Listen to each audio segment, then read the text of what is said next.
Hayag ang taus-pusong pasasalamat sa lahat ng ating mga resource persons. Ang inyong dedikasyon ay nagbibigay liwanag sa madilim na landas ng katiwalian.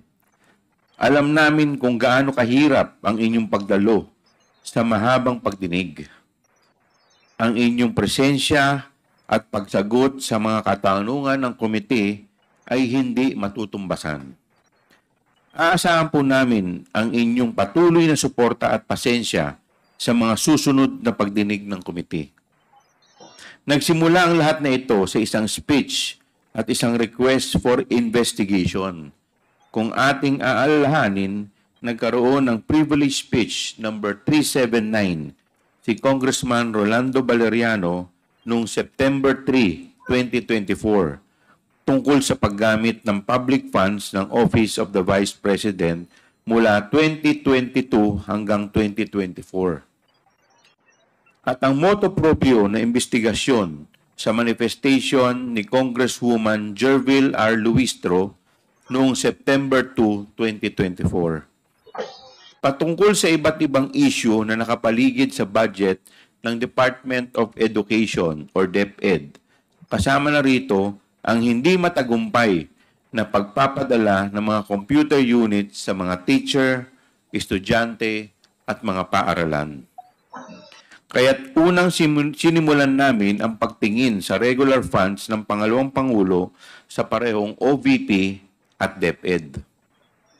Para sa OVP, tinignan natin ang mga maranyang satellite offices kung ating aalalahanin. Nakakabahala na halos kalahati ng budget ng OVP para sa 2023 at 2024 ay napunta sa pagtatayo at pagpapanatili ng mga satellite offices nito sa buong bansa. Ang tanggapan ng Vice President Sara Duterte ay mayroon ding napakalaking budget na 2.3 billion noong taong 2023. At dahil sa mga hindi maipaliwanag na gastos, noong 2024 ay kinailangang bawasan ang budget ng kanyang opisina sa 733.2 million. Ngunit para sa taong 2025, muli siyang humiling na bigyan siya ng 2.37 billion pesos. Tungkol naman sa DepEd, sa panahon na siya ay secretary, lumitaw ang mga pulang bandila sa procurement ng mga laptop para sa DepEd computerization program tulad ng rig bidding at pagsasabwatan ng mga bidders. Huwag ka din madulas dyan! Siya rin ay hindi nakapaghatid ng laptop na nagkakahalaga ng 9 billion para sa mga programa ng e-learning ng DepEd na tila isang napakalaking pagkukulang sa panahon na lumalalang pangangailangan para sa mga kagamitan ng edukasyon. Ngunit sa ating pagdinig at pagsusuri ng budget utilization ng DepEd at OVP, ulit-ulit lumilitaw at nakakabahala ang mga issue patungkol sa confidential funds. Napakalaking halaga po ang perang ito. Sa OVP, mula 4th quarter ng 2022 hanggang 3rd quarter ng 2023, mayroong nagastos na 500 million worth of confidential funds. Habang sa DepEd naman, mula 1st quarter hanggang 3rd quarter ng 2023, ay may 112.5 million pesos naman. Suma total ay may 612.5 million pesos, higit kalahating bilyon ang hinawakang confidential funds ng ating Vice Presidente. Natural bilang mga mambabatas na may mandatong masiguro na nagagamit ng wasto ang pera ng taong bayan, ulit-ulit rin naming naitatanong, saan napunta ang confidential funds? Sa ating pagsusuri, lumitaw ang mga sumusunod na kakulangan o gaps sa ating batas.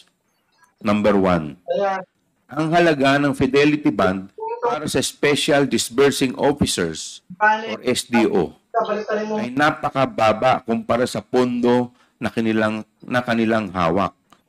Tulad ni SDO Gina Acosta na may approved amount of bond na 8 million pesos pero ang kanyang amount of accountability ay 500 million pesos. Si SDO Edward Fajarda naman ay may approved amount of bond na 4 million pesos pero ang kanyang amount of accountability ay 50 million pesos. Pagpapatibay ng mga patakaran ng COA tungkol sa budget at mga technical resources. Pangatlo, pinaka nakakabahala rin ay tila walang maayos na sistema o paraan upang masiguro o ma-check o audit ng COA na nasa wasto ang paggasta ng mga confidential funds. At ikaapat, malinaw na mga alituntunin sa mga detalye na dapat isama sa physical and financial plan na dapat ding suriin ng mga ahensya ng pambansang gobyerno at hindi lamang sa Department of Budget and Management.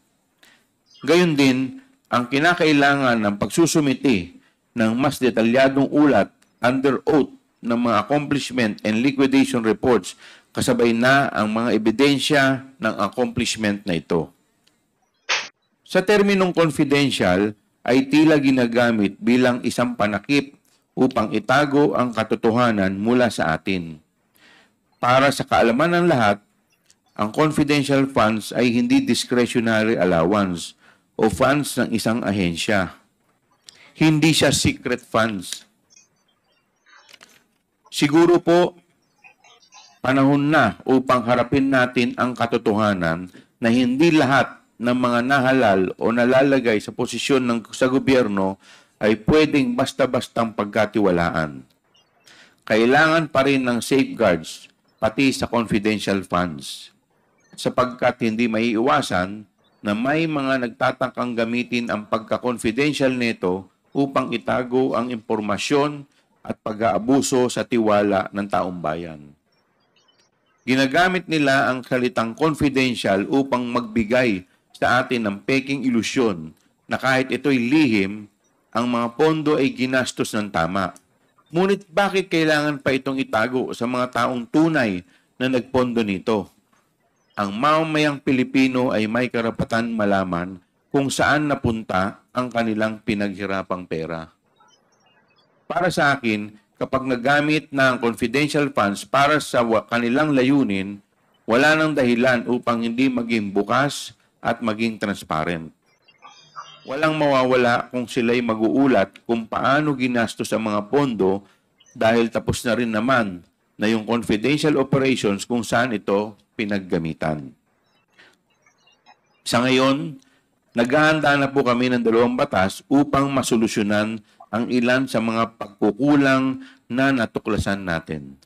Una, an act regulating the allocation and utilization of confidential and intelligence funds imposing penalties for misuse and misappropriation o ang Confidential and Intelligence Funds Act. Pangalawa, an act regulating special disbursing officers and imposing penalties for misappropriation o ang act regulating SDOs. Sa Confidential and Intelligence Funds Act, layunin naming tugunan ang tila maluwag na alituntunin batay sa Joint Circular number 2015-01.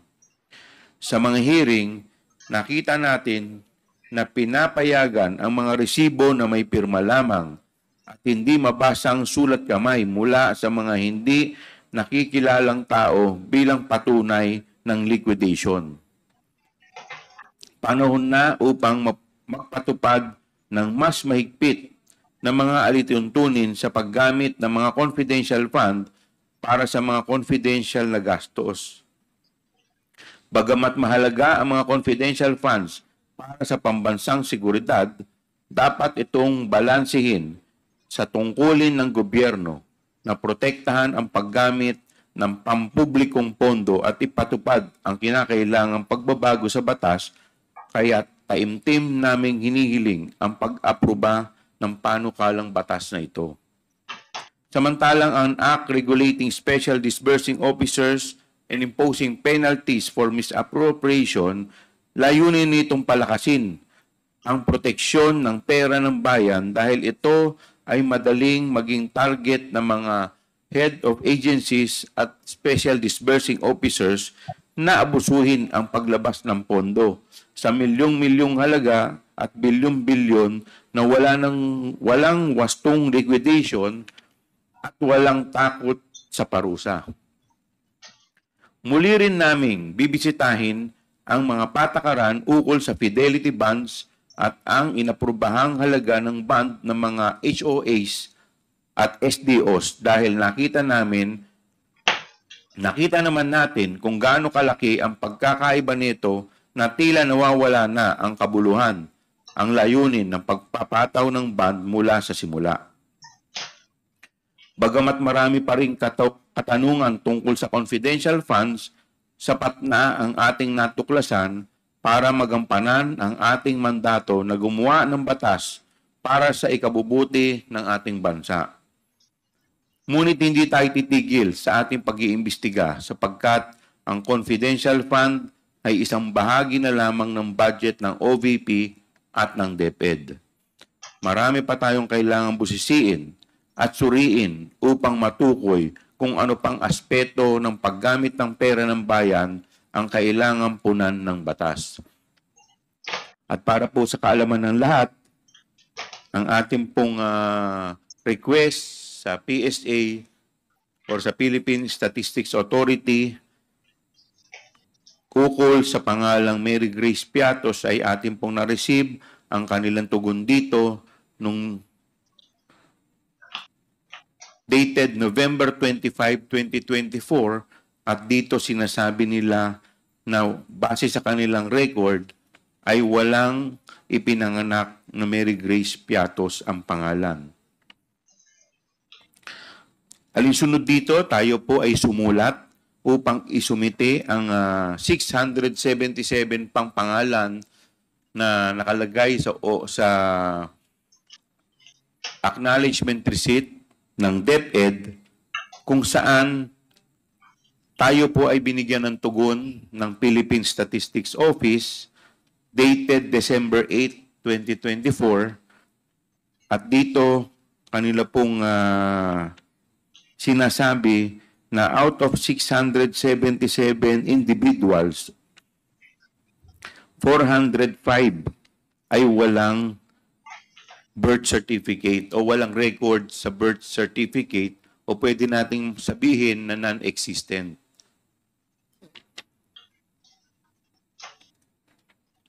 So, nandito po ang record. Muli, maraming salamat sa inyong oras at sama-sama tayong magsikap para sa mas mabubuting batas para sa bayan. I will now turn over the floor to my colleagues who have expressed interest in making a presentation to the public. Your Honor, may I please be recognized for Yes, recognition? Comsec, you're Yes. recognized. Thank you. May I please recognize Honorable Raul Daniel A. Manuel from Kabataan Party List, Honorable Amparo Maria J. Zamora from the 2nd District of Taguig, and Senior Vice Chairperson Honorable Benvenido M. Abante Jr. from the 6th District of Manila. Thank you, Your Honor. Thank you. I believe we'll begin with Congressman Acop. Congressman Acop, you're you. recognized. Yes. Thank you very much, Mr. Chair. Magandang umaga po sa atin lahat.